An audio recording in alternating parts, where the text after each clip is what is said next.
Okay students, आज हम पढ़ेंगे first year physics chapter number 8 का टॉपिक है transverse stationery waves in stretch string. तो बच्चों, हमारे पास जब हम एक स्ट्रिंग को एक दो फिक्स पोल्स में बाउंड कर दें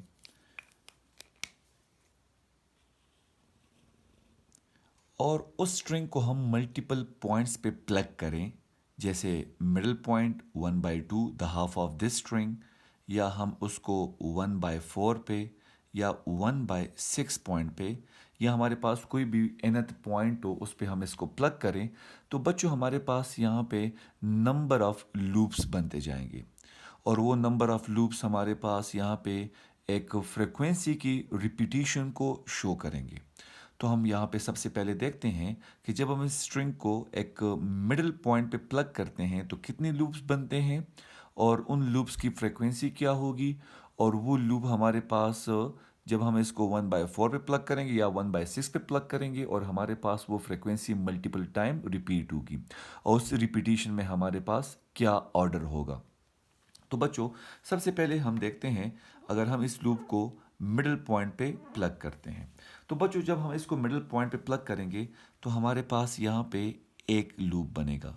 and remember that this one loop is to be the half of wavelength.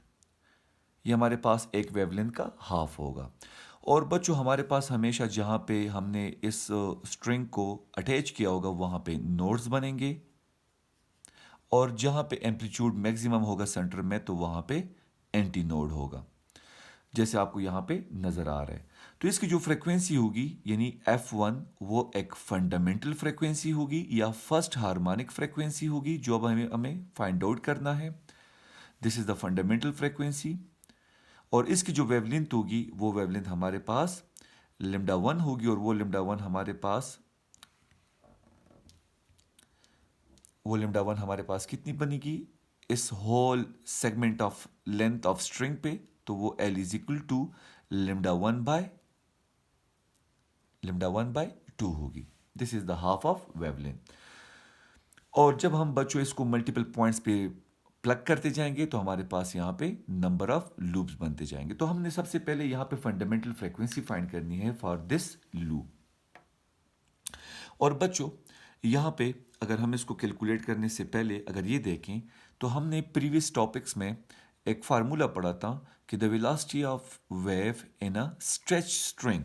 तो वो फार्मूला हमारे पास था v is equal to under the root of tension in the string multiply the length of the string divided by the mass of the string. This is the formula for the speed of wave in a string. Now, यहाँ पे इसके अगर calculation मैं start करूँ for F1, तो बच्चों हमने सबसे पहले इससे स्टार्ट करना है लिम्डा से। So we know that the whole segment of this string पे हमारे पास कितने वेवलेंथ बन रहे हैं।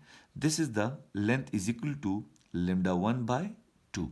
अगर मैं लिम्डा को फाइंड आउट करना स्टार्ट करूं तो λ1 इज इक्वल टू 2L हो जाएगा। So this is the main component जहां से मैं अपने लिए फ्रीक्वेंसी को फाइंड आउट कर सकता हूं। Now we have the formula which is v is equal to f lambda, लेकिन यहां पे अगर λ1 है तो एफ भी 1 होगा। सो अगर मैं F1 को यहाँ पे कैलकुलेट करना स्टार्ट कर दूं, so F1 is equal to V divided by λ1 आ जाएगा। और λ1 की वैल्यू ऑलरेडी हम फाइंड आउट कर चुके हैं फॉर दिस लूप, और ये लूप हमारे पास कब क्रिएट हुआ था, जब मैंने इसको मिडिल पे प्लग किया था। तो हम यहाँ पे लिख भी सकते हैं कि in the first for the first plugging which is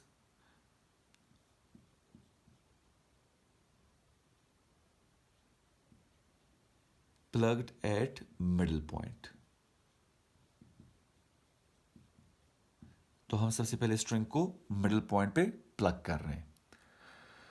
तो बच्चों, यहां पे अगर हमारे पास फार्मूला v का भी गिवन है और हमारे पास लिम्डा की भी वैल्यू गिवन है, so F1 will be equal to, जहां पे λ1 की वैल्यू क्या होगी हमारे पास, which is equal to 1/2L, और v की जो हमारे पास वैल्यू है this is the under root t multiply with the length of the string divide by the mass of the string. तो बच्चों ये हमारे पास सबसे पहले जो फाइंड आउट हो गया, this is the first harmonic frequency and or the fundamental frequency. और बच्चों जब मैं मल्टीपल पॉइंट्स पे इस स्ट्रिंग को प्लग करता जाऊंगा तो मेरे पास नंबर ऑफ लूप्स इंक्रीज होते जाएंगे, और उसी तरह मेरे पास ये जो फ्रीक्वेंसी F1 होगी, जो फंडामेंटल फ्रीक्वेंसी है, ये वहाँ पे मल्टीपल टाइम्स रिपीट होगी। अब वो चेक करते हैं कि वो कितनी टाइम रिपीट होगी। नाउ बच्चों ये ज़रा नोट कर लें, क्योंकि अब हमारे पास यही फ्रीक्वेंसी मल्टीपल टाइम रिपीट होगी। अब अगर मैं यहां पे प्लगिंग करूं मिडिल पॉइंट के बजाय 1/4 पे,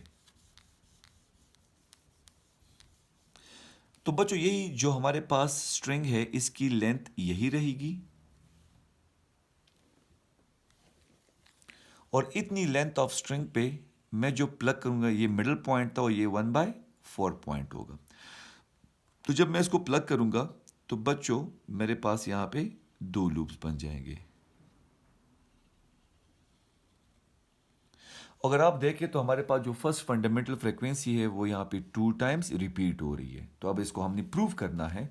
सो बच्चों यहाँ पे मेरे पास 3 नोड बनेंगे, नोड 1, नोड 2 और नोड 3, और मेरे पास 2 एंटी नोड बनेंगे, anti node 1 and anti node 2। तो बच्चों हमारे पास नोड वो होता है जहां पे ऑसिलेशन आपके पास मिनिमम होती है, या जहां पे डिस्प्लेसमेंट जीरो होती है, और एंटी नोड वो पॉइंट होता है जहां पे ऑसिलेशन मैक्सिमम होती है, या आपके पास एम्पलीट्यूड मैक्सिमम होता है। अब प्लग्ड एट अ 1/4 पॉइंट हमने इसको फाइंड आउट करना है। तो बच्चों सबसे पहले जरूरी चीज क्या है कि यहां पे इतने लाइन या स्ट्रिंग के इतने सेगमेंट पे कितने वेवलेंथ बन रहे थे। यहाँ पे हमारे पास जो वेवलेंथ बन रहे थे वो लिम्डा 1/2 बन रहे थे। यहाँ पे कितने बनेंगे, अब यहाँ पे जो लिम्डा होगा उसको लिम्डा 2 हम कहेंगे। So length is equal to lambda 2 divided by 2 for this loop plus lambda 2 divided by 2 for this loop. So the total lambda will be only lambda 2. तो हमारे पास एक कंप्लीट वेब बन गई यहां पे।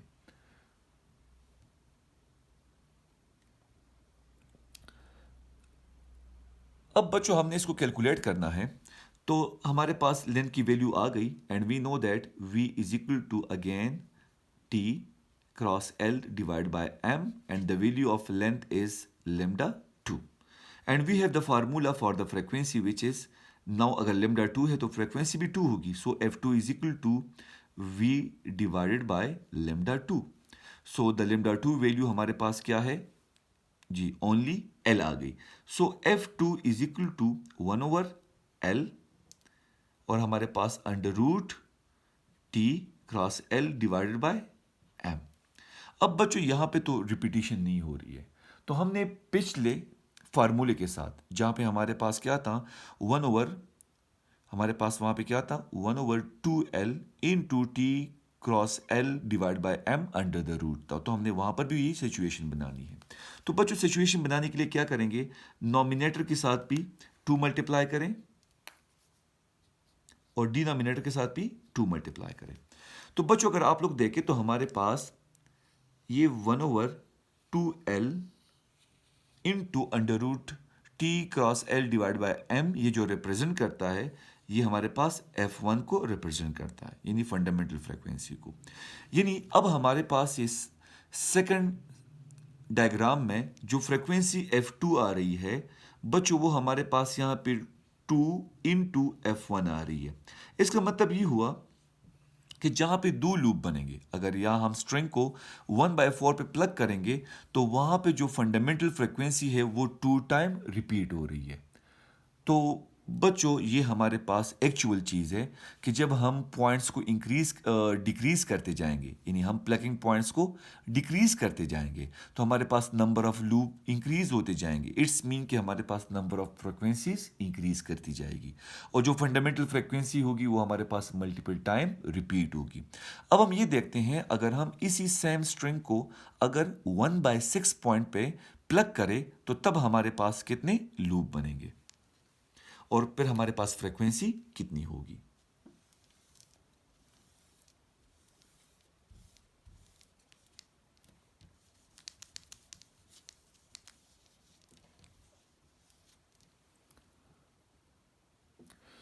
नाउ प्लग्ड एट 1/6 पॉइंट पे हमारे पास वही लेंथ ऑफ स्ट्रिंग है, और अब हम बच्चों यहाँ पे क्या करेंगे, ये मिडिल पॉइंट था 1/4, तो ये 1/6 पॉइंट है। तो बच्चों यहाँ पे हमारे पास कितनी लूप बनेंगे, यहाँ पे हमारे पास 3 लूप बनेंगे।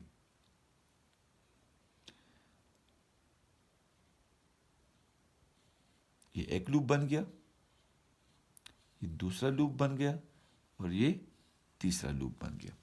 तो बच्चों हमारे पास वही फंडामेंटल जो लूप द फर्स्ट वन, वो यहाँ पे 2 टाइम रिपीट हो रहा है, यहाँ पे 3 टाइम रिपीट होगा। तो जो फ्रीक्वेंसी यहाँ पे 1 थी, यहाँ पे 2 टाइम रिपीट होगी, तो यहाँ पे 3 टाइम रिपीट होगी। तो हमने ये फाइंड आउट करना है। तो उससे पहले यहाँ पे हमने वेवलेंथ को चेक करना है। So the wavelength of each loop is what, λ/2, λ/2 and λ/2। तो अगर सबको हम ऐड अप कर दे तो हमारे पास क्या बन जाएंगे, 3 λ/2 बन जाएगा, and this lambda will be called the third lambda. तो हमारे पास जो whole segment of the whole length है हमारे पास ऑफ द स्ट्रिंग, तो उसमें हमारे पास 3 λ/3 बन रहे इन दिस कंडीशन। तो अब हमारे पास यहाँ पे वही formula is equal to v is equal to T cross L divided by M आएगा, और हमारे पास यहाँ पे जो लेंथ है उस लेंथ हमारे पास कितने वेवलेंथ्स बन रहे हैं, 3 λ3/2 बनेंगे। अगर यहाँ पे मैं λ3 की वैल्यू फाइंड आउट करूँ, so λ3 is equal to 2L divided by 3 बन जाएगा। तो हमारे पास यहाँ पे अब जो फ्रिक्वेंसी होगी वो F3 होगी। So F3 is equal to V divided by λ3, and हमारे पास यहाँ पे λ3 की वैल्यू क्या आ रही है, वो है हमारे पास 2L/3। तो हमारे पास यहाँ पे ये आ जाएगा 3 डिवाइडेड बाय 2L, और V की जो वैल्यू है वो है √T×L डिवाइडेड बाय M आ जाएगी।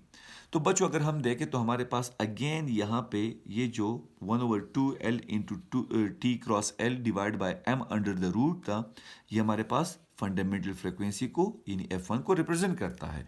सो यहाँ पे जो F3 होगी वो हमारे पास 3F1 हो जाएगी। तो बच्चों अगर हम यहाँ पे देखें तो हमारे पास यहाँ पे इस डायग्राम में या इस इन नंबर ऑफ लूप्स में हमारे पास जो फंडामेंटल फ्रिक्वेंसी है वो 3 टाइम रिपीट हो रही है, और ये हमें ये फार्मूला बता रहे हैं। तो अगर बच्चों हम इन तमाम फ्रिक्वेंसीज को अगर देखें तो इनमें एक ऑर्डर बन रहा है।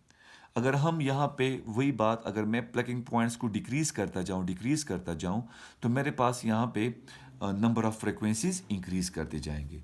तो जनरली तौर पे अगर मैं इस स्ट्रिंग को एक एंड पॉइंट पे, और एंड पॉइंट वो पॉइंट होगा जो कोई इनफाइनाइट नंबर ऑफ पॉइंट होगा, तो अगर इनफाइनाइट नंबर ऑफ पॉइंट पे मैं इसको प्लग करता हूं तो मेरे पास यहाँ पे इनफाइनाइट नंबर ऑफ लूप्स बनेंगे। वो कितने होंगे वो जरा चेक करते हैं।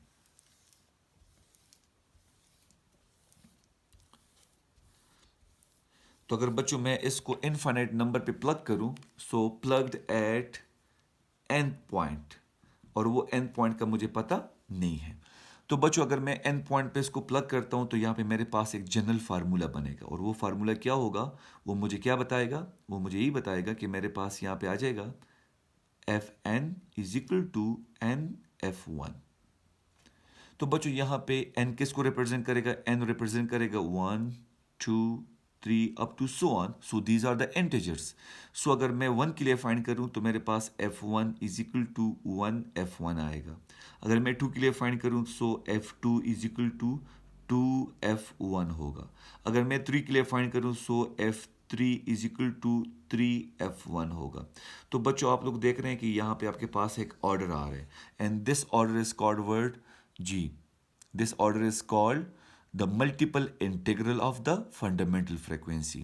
तो आप देख रहे हैं कि 2F1 और 3F1 और 4F1 में हमारे पास जो F1 है वो 2 टाइम रिपीट होगा, वो 3 टाइम रिपीट होगा, वो 4 टाइम एंड सो ऑन वो रिपीट होगा।